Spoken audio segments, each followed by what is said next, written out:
coffee, okay? Oh, imagine what frequency that crosses.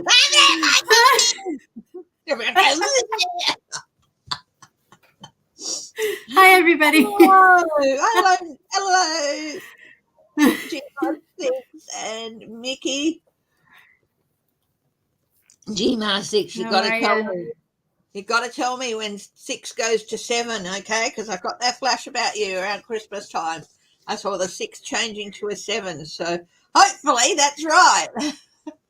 Nice. That's pretty cool. And 7's such a divine number. You know? Yeah. 7's a really divine number. I don't know. It's a number of risks. It's a risky number. It's a number about taking risks and being bold. And yeah, but that's good, isn't it? Oh, yeah, that's not a bad thing at all. Yeah. Hey, Sherry. Hi, Craig Dixon. Craig! Hey, Clara. I've been doing something called Tuesday teas or Tuesday morning tea. Check out one from a couple of weeks for me, Craig, because I looked at a story about a roll of film that turned out he bought it at an auction in a job lot for $20, Craig. And in that job lot was a 101-year-old film. That was the first film that Clara Bow did. So please go and check that out. Wow. It's a significant film. So it's on my Tuesday tea, which I've started to do, which is all just different feel-good stories. And you would not believe how many stories there are about letters being found behind fireplaces. Why? And we won't have that much more now. It'll just be found on random hard drives if they didn't get, zapped by Yankees or something. Yeah. So I did send you a little emergency email, but I'm not very good at sending emergency emails. So anyway, Dr. Ann is here, and hey. a friend in music. And I have put the link to her channel in the description box, but just to make sure you all get it, that you get it. It's your English heritage or my mother coming through. Across the back of the head. Smack me across the back of the head. She'd say, I'll drag you out proper than that. I'll drag you out to be proper. No, she brought us up to be well-spoken. And, yeah. Good. Well, of course. I mean, look, it's evidenced. Yeah. That's cool. Awesome. If you haven't checked Dr. Ann's channel out, please go and do so.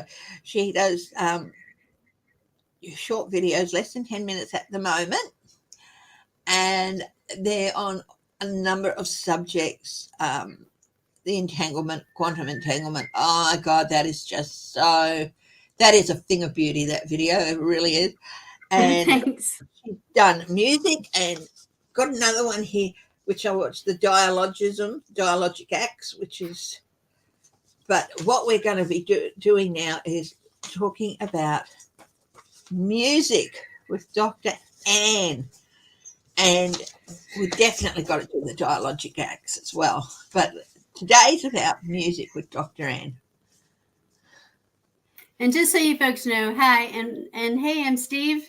Yes, I've been a lurker for a long time. It's nice to, now you know the face to the name anyway, but nice to see you here, and nice to see you, Amanda and Craig and everybody. Yeah, so I'm actually a proper doctor. I earned a doctorate in education. So what I learned from that is I learned how to research really well. Or anybody who does a master's degree or even a bachelor's degree, they teach you some ways of learning how to research. Yeah. So, so that's my thing. So much fun. Yeah. Fun. Chris, he's an avid researcher, by the way. I'm sure you probably gleaned that from some of her lives, but she does a lot of cool research. Amanda Carroll, hello. And Craig was saying he went to Clara Bow to see My Fair Lady on the stage in Albuquerque last night. Did she enjoy it, Craig? Yeah, we want to hear about it. Yeah. Or read it, at least. And, but, so music, spirituality, Yeah. And her video looks at music and spirituality and how they're linked. How it's a beautiful line. You said it is a vehicle for meeting what is sacred. What did you mean by that? Could you expand on that a little bit more?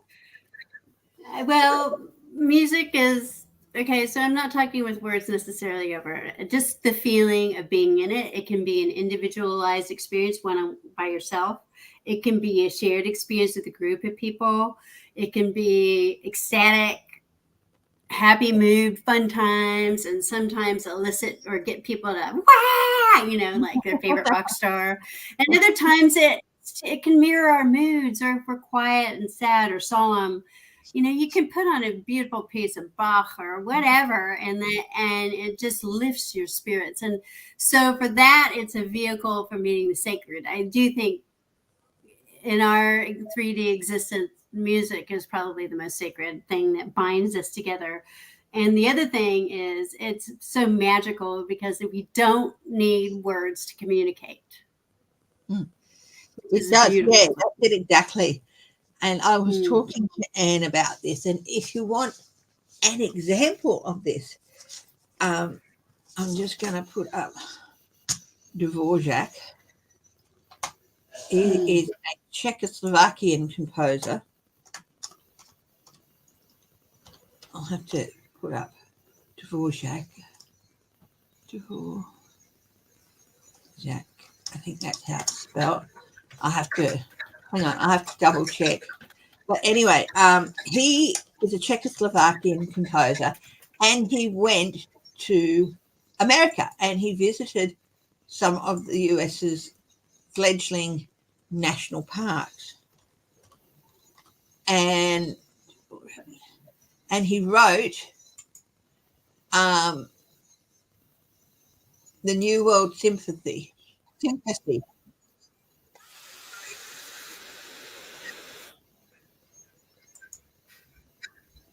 And if you want an example of music that is descriptive, have a listen to this, because when he hello That when was he my son, everybody. He didn't know we were live. It's okay.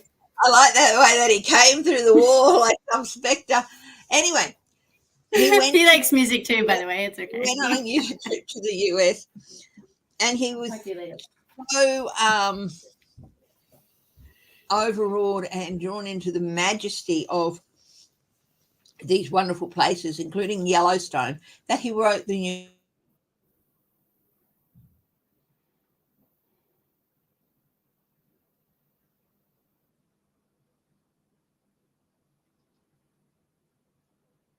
New World Symphony, and the wide openness of the American West at that time. Please listen to Dvorak's New World Symphony.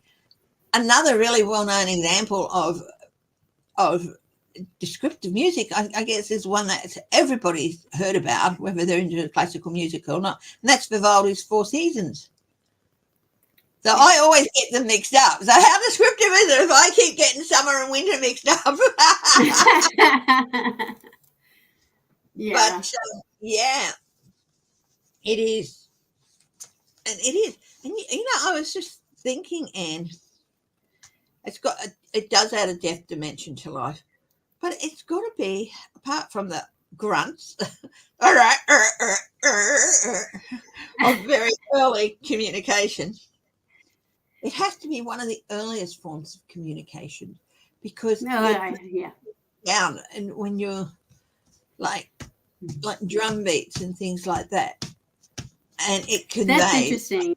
stomping, and that is music. So if they were like, Yeah. this is what I heard, and it has to be one of the early. Yeah. Must be. Absolutely. Yep. I would agree, Sherry. And Steve, yep, music and frequencies are awesome. Yeah, I have to definitely agree with that. It has to be. It's always been intrinsic. Have we witnessed these things and paintings on walls, like some of the the original.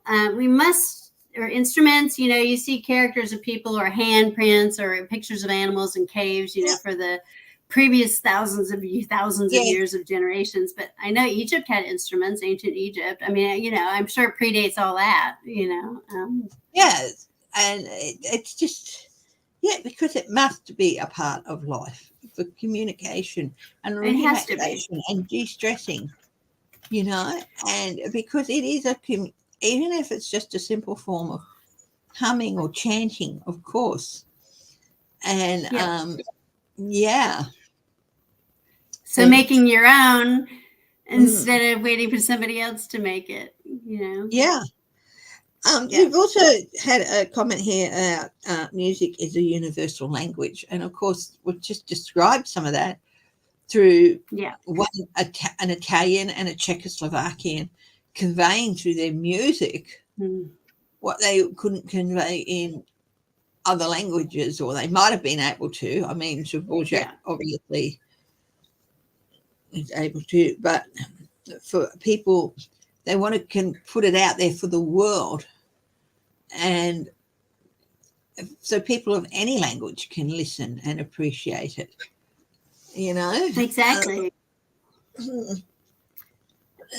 Voices and like math. You're right, Amanda. And may I also add to that it has been proven, music has mathematical patterns to it and algorithms and frequencies. Okay. And there's actually been research done on the use of music and calming students down in the classrooms. So my sister, when she was teaching, I don't know, middle school or preschool, basic elementary school students, she would put classical music on while they were doing quiet time. And that could be reading or whatever. But it's kind of quieting down their brain somehow, and it would allow them to be able to focus.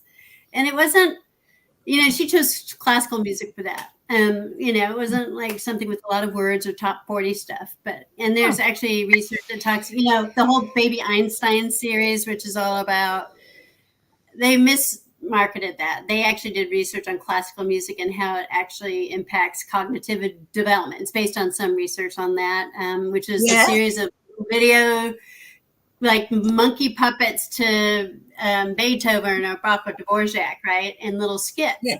And so what I did this with my kids, and we're talking, they're in the nearly 20s, both of them. So I played this for them when they were little, and not until years later, mom, I remember you putting that video on for us, and this song, I remember the song. I know the song. I was just was blown away. I couldn't believe that it actually worked. I was just hoping. I said, I can't hurt him, right? No, it doesn't hurt at all. It was really, really fascinating. Yeah. I mean, I put one of the music is one of the biggest reasons I feel like I am the person I am today.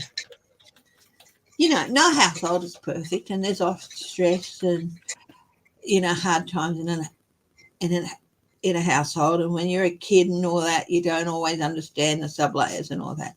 But we always have music playing, and some of my happiest memories include music, like my parents dancing around like they were still teenagers to Running Bear in the lounge room and stuff. And, because they were teenagers when that came out. And they would dance, and Dad would swing Mum around and all that. And, and it was like a great memory, and really good memories of sitting and listening to things like the Beach Boys and the Greatest Boys and the British Rock Collection, or the British Pop Collection or whatever it was. But it always had music playing, and it's and I feel it's like I've always associated it with happiness. Yes. And so I feel like because it's attributed to me being happy, even though I do have resting bitch face, I do feel I'm a happy person. So, And Nikki said the music in the shopping centres and supermarkets affect customers' moods and make them stick around, uplift them, so they spend more money. Yes, it's designed to do that. But what are they doing about? But what on earth what is it with elevator music? Honestly, not relax at all. Hands up, put a little wave if anyone finds elevator music annoys the crap out of them. It's like this cheesy 60s lounge music. It's gross. Elevator music is just like, oh my God. Let's see what Google comes up with for the definition of elevator music. It would have to be one word, wouldn't it? Crap. I could think of a few stronger words for that one. Yeah, and recorded background music played in public spaces. Hi, Terry. Here you go. And so it's just Mickey. And I don't know. So Dr. Ann's video is about music and spirituality, and again, it's just great to listen to. Thank you. I was talking to Dr. Ann, and I gave in. I was not going to tell her what the frequency of happiness was, but I gave in. That's okay. I didn't know. I'm a sucker. So, music that is in the range. Oh, also, what was I looking up? Well, we were talking about chakras and energy centers, and I think, Mickey, you were saying that was something that you're doing that you really love. I'm actually on the cusp of buying this app. I've been targeted by this app, but they actually have a little animation but play the frequency, and some of them you're just like, it's just so like, yeah, if you had earbuds in or something right in your ears and you turn that up, boy, it's amazing stuff. Now, Science Direct has a article, and I don't know if I'll be able to get it, but it's music tuned to 440 hertz versus music tuned to 432 hertz, and the health effect. So I don't know if I'd be able to get it now. I'd have to purchase it. Anyway, the frequency of happiness is thought to be around 440 hertz. Okay, and this is interesting because the frequency in the perfect frequency for happiness, and this is often the frequency that most classical music is written around, which is why I guess people like it so much.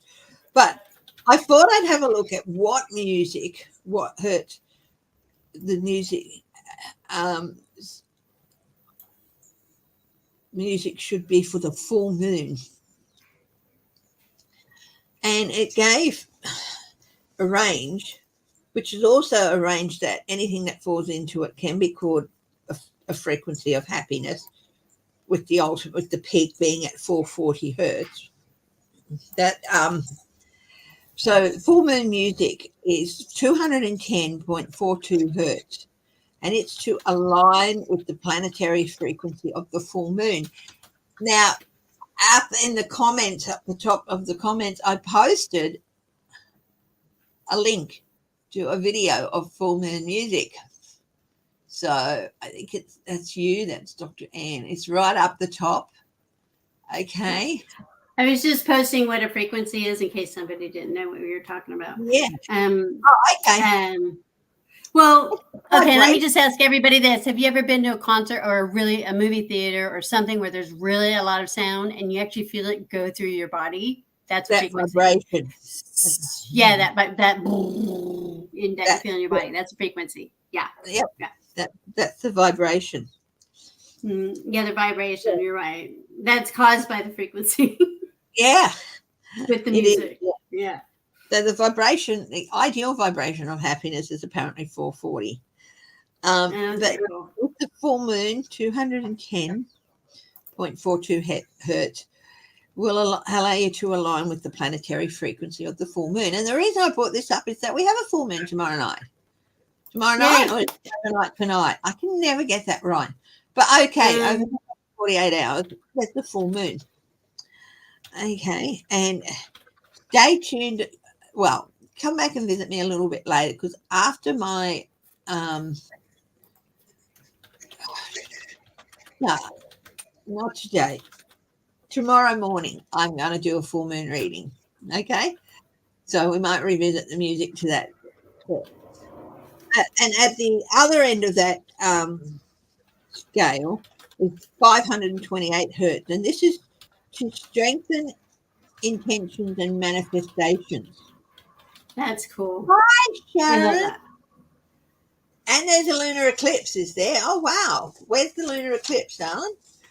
And so we'll have to have a look at that too. Hi, Sharon. The thing is, both frequencies and everything, and both frequencies are said to promote, to be healing and transformational. So they're at the end of both ends of the happiness spectrum with music, with vibrations. So what sort of music do you personally, Anne, find healing, and if you want to just sit back and heal? That's a really great question. Yeah. Thank you, Chrissy. For me, it's more meditative music. Like I'll listen when I meditate. I'll listen to either chants or, to kind of get me into it, or they're Vedic usually, right? So Indian kind of stuff. I have somebody I listen to on Spotify. Her name's Deval Primo. I'll get you her name. Anyway, she's got an album called Mantras for Precarious Times. So like a mantra will be a word in Sanskrit, a few words in Sanskrit that means something like Shanti means peace, right? So a lot of them will have a theme to them. So for mine, it's usually healing or liberation. And what I do is when I'm doing those, and they last about 10 minutes each, I'm chanting them. But then I get disassociated from what I'm chanting, and my brain travels. And I think about the world, and I think about love and world peace, and peace within my family, peace within everybody. But, I think a lot about the conflicts that are happening around the world. And that's where I really go deep and toward the within to onboard that peace and that solace. Yeah. Yep. How about you, Chrissy? What do you listen to? A number of different things. I mean, when I'm studying, definitely classic music, music, rock, or happy classical music always puts a smile on my face, and that can run a wide range of composers: Bach, Vivaldi, Mozart, Dvorak.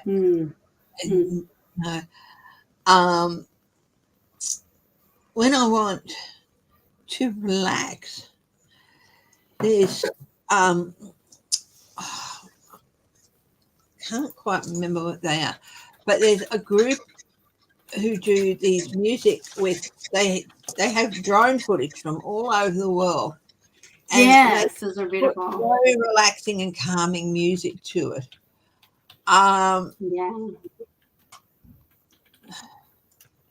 So I actually find the music at 528 hertz, it's supposed to be healing, but I find it a little bit too harsh on my ears, probably because I have very dodgy ears. But yeah.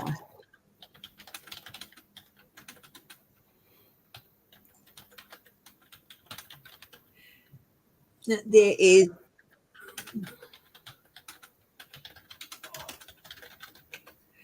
So I'm just looking at Steve's comment there about the solfeggio frequencies, and those are kind of like all really deep.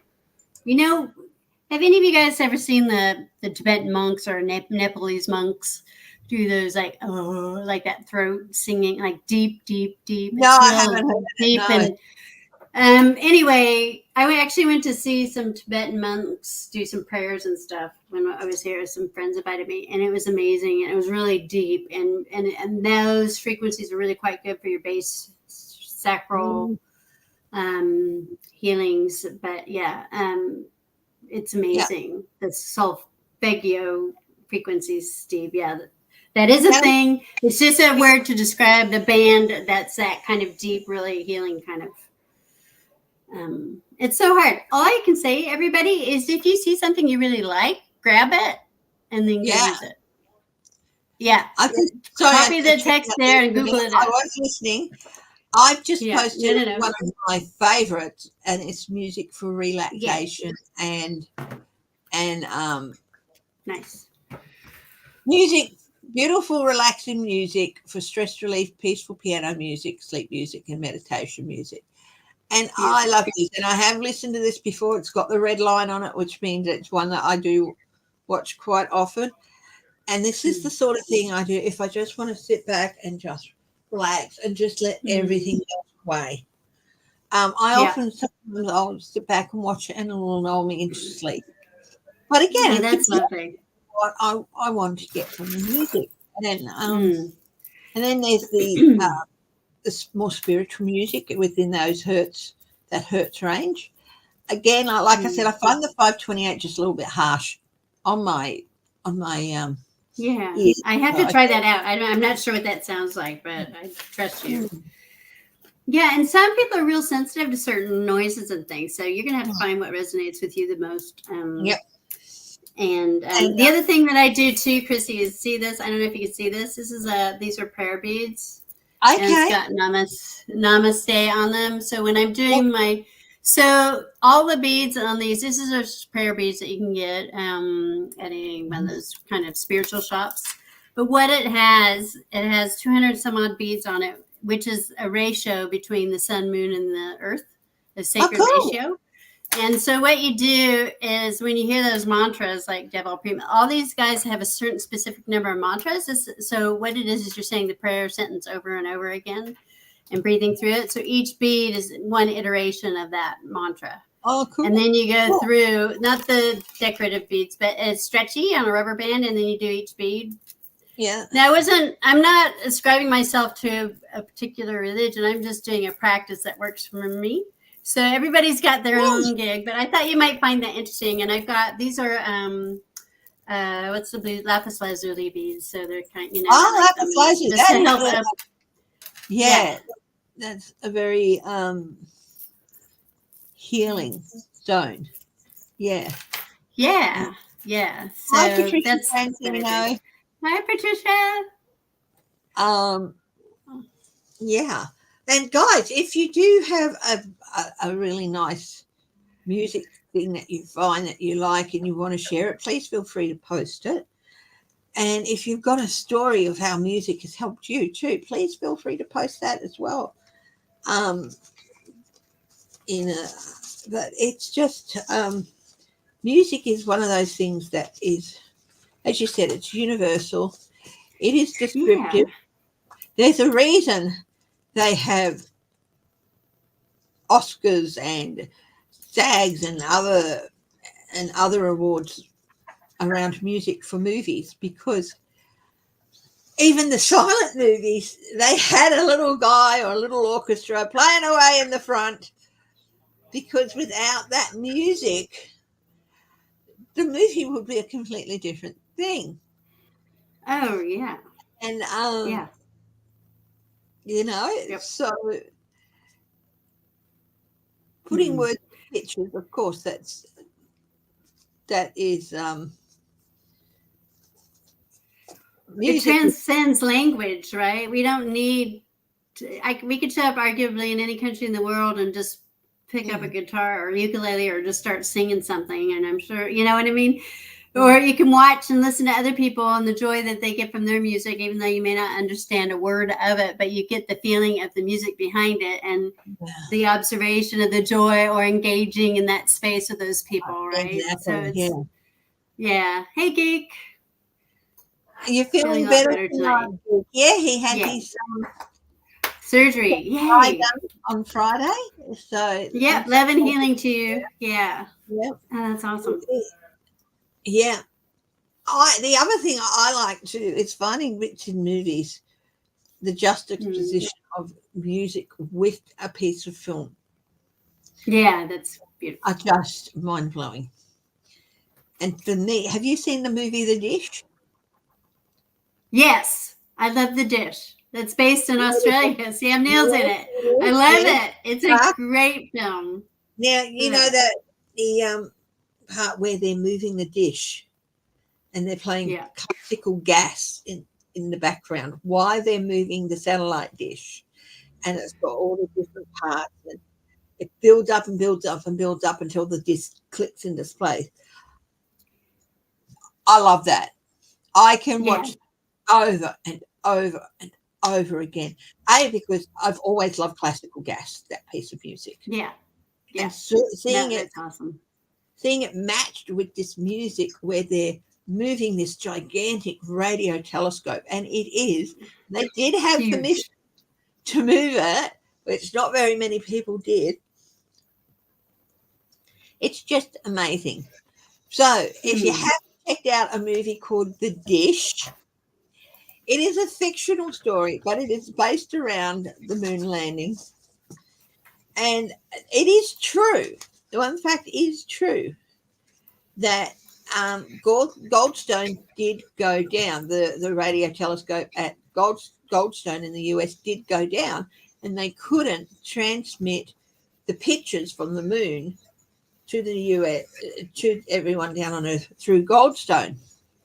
So they did have to reroute it through not the dish at Parkes, but a slightly smaller one not too far away. So it did get rerouted through Australia.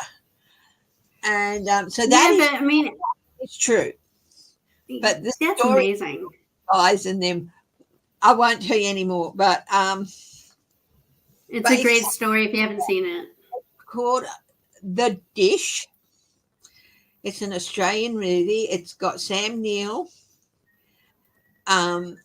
What's his name? Wonderful actor. Billy Mitchell, Roz Hammond, Christopher Robin Street. That's what it says. It's got the wonderful Patrick Warburton is in it. One of his earlier movie roles. I mean, who does not love Patrick Warburton and his turn as Kronk? That wonderful deep voice of his. But he's in it. Yeah. And Kevin Harrington, a wonderful Australian actor, and Tom Long again. That's so cool. Yeah, and it's a wonderful movie. It really, really is a wonderful movie. One funny bit is when the high school band, the band that were played for the ball, that were hired for the ball, young group of high school guys, were told they had to learn the American national anthem. And I won't that's right. But if you want to watch it, it is a wonderful music. It is a wonderful film. Watch it, and especially watch that part where they're moving the dish, and it starts off with the do, and it builds and builds, because that's what classical gas does. This piece of music builds and builds and builds, and it goes do. Won't do any more in case I get pinged, but they do that while the dish is moving, and it is just an awesome thing. Anyway, nice. Music adds to films, adds to television. It just adds to our life in general. And for you, what is the most wonderful thing about music? Oh, it fills your soul. And it's for me, my family, it's kind of a love language. My husband has been playing guitar since he was a kid, so he's quite good. I can say that, not being biased as a wife, but just as listening to him, he's really quite talented. And my daughter, she plays 7 instruments. and my son. So we all get together and we have musical instruments and play in our room. I mean, Yeah. I know I can't sing, but around them, they don't care. But when we're in that shared space, or we're doing like a jam, or we get into a good riff or a moment where the music, and we all are locked in and we know to change tempo or jump to this new spot, I just find that magical because we're all in this non-verbally created zone of connectedness, for lack of a better term, but it feels so good when you're in it, and all the other stuff disappears. The thinking thought, the worries about not paying that bill, or the burn the chicken, or the dog's got to go out, whatever. It just, yeah, and it's beautiful. Come out from the trance and it's like, where's the house? The house fell down. Oh well, I'm happy. Hey, but and that's why I think musicians love it and escape into it so much. And I it's a shared space, and that's why you get so many cool collaborations with different artists, because they get each other and they lock in. And after watching my husband and the different cover bands or whatever they played in, they different musos, they say here in New Zealand and in Australia. They say that probably too, I'm guessing, but that means musician. You're a musician. Yeah. But different musos connect with different ones who have different styles. So you gel more with ones that's similar to you and what you're keen on playing. So, because there's so many different ways. Like right now, my family members really working on bluegrass style. And learning how to pick it properly to just love bluegrass. Yeah, it's not easy. I don't know. Oh my God, it's so hard. If you haven't checked them out, there's a group called the Stone Canyon Rangers. Oh, I think I've heard that name. They are known because they're fantastic in their own right, but they are the bluegrass group that Steve Martin often joins up with and plays with. So, Steve Martin himself being a brilliant musician, banjo player, and a piano player, and so and I love it. I am a fan of all sorts of music, even some of the early rap stuff, and some of the early R&B. I don't like the stuff that they need to stick a woman's butt in your face and all that sort of stuff. And that appeals to a younger audience. Yeah. It's too aggressive. It's something else. Yeah, that's its own genre, and that's cool. Everybody's got their genre they resonate with. Yeah. Having said that, there's a duo called Bars and Melody. They do rap. I've followed them ever since I first saw them when they were kids, like 10, 11, something like that, 12 years old. Cool. They came up and did a rap. The small one did a rap, and the taller blonde one, beautiful voice, was singing frames from the song Hopeful. And I just fell in love with them, and I've followed them ever since, and they still have that music that has those positive messages, those good messages and stuff like that. That's what I love too. Yeah. Because then what you do is you enhance the meaning of words with the music, right? You enhance the meaning with the feeling of the music behind it. So it's so much more powerful. His rap was about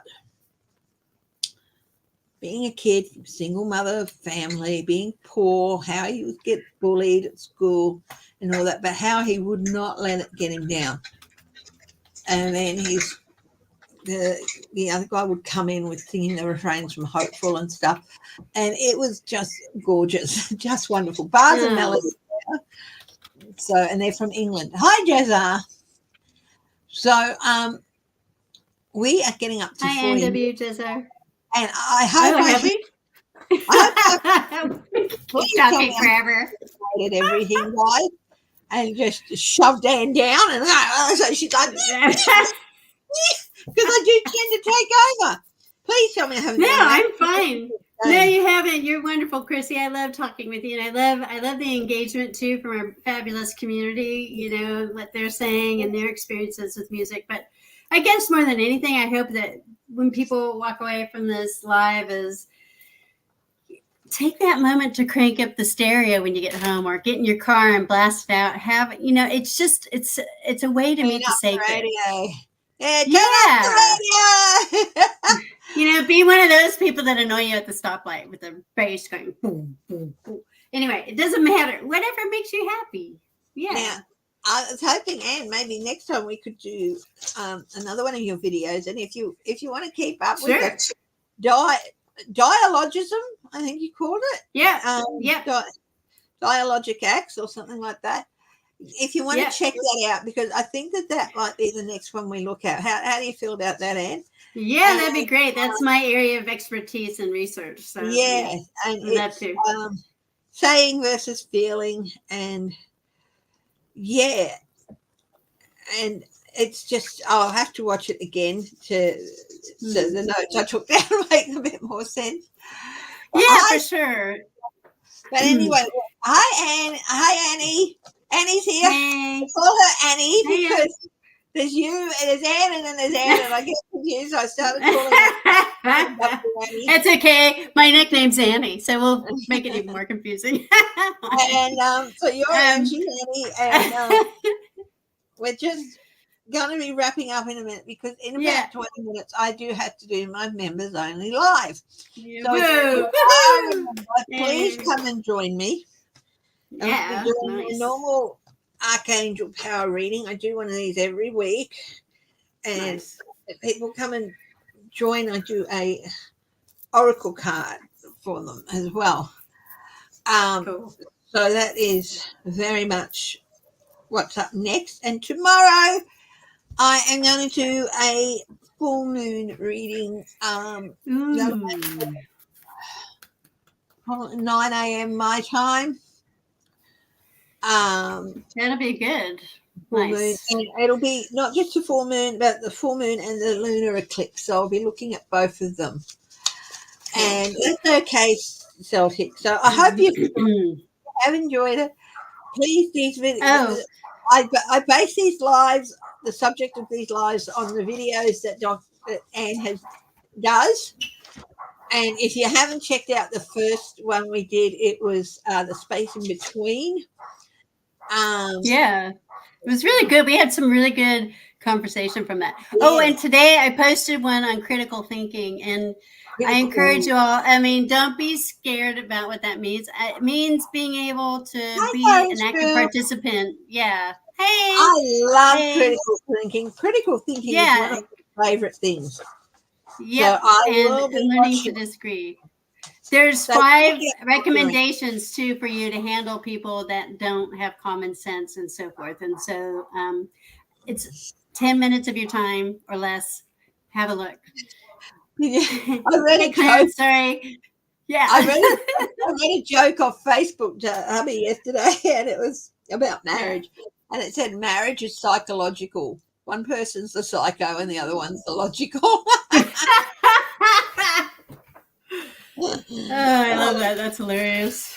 Yeah. I think it's hard to be a critical thinker when you're married, though. I'll say that much. But in terms of the greater discourse of and us as humans in this world and the way the world is going, I think more and more it's important for us to become critical thinkers. And what does that actually mean? And it means not being nasty. It means being nice, but agreeing to disagree. And there's some steps on how to help that out. If you want to have a look. So anyway, definitely. Free thinker. There you go, Mickey. Yeah. Amanda Carroll said she just said she's subscribed to you. Oh, thank you! Yay! I'm so excited. You're up to 41. So let's get those numbers rolling, okay? Let's get those numbers rolling. And she's just such a wonderful person to listen to. Anyway, my darling, I'm gonna wrap it up now. Right. So I can just finish my coffee. Thank you, everybody. For my members and keep an eye out for tomorrow morning. Full moon and lunar eclipse readings. So, okie dokie. Love you all. Take care, everybody. Take care. Okay. Bye. Stay laughing.